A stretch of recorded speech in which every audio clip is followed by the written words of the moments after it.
It's a very common parenting practice to grab your kid by the wrist to pull them along, or grab them by the back of their neck in order to move them into the car out of the foyer. Although it's common, it's not our best parenting practices.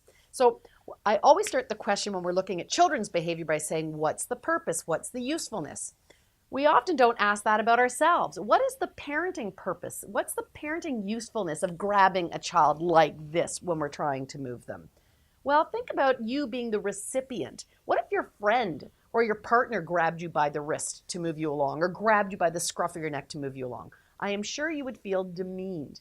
So really, when parents do this, it feels very cathartic. It's probably because you become angry with your child. You're feeling like you're losing control of the situation. And so you are trying to one up them, to keep them down, to remind them who's in control, who is the boss here.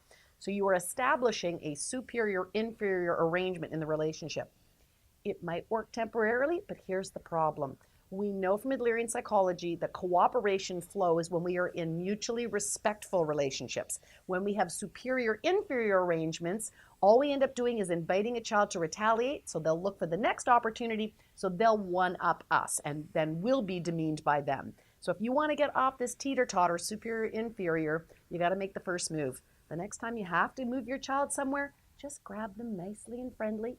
You can be firm and still move them along, but be kind when you do it. Try it. It'll work.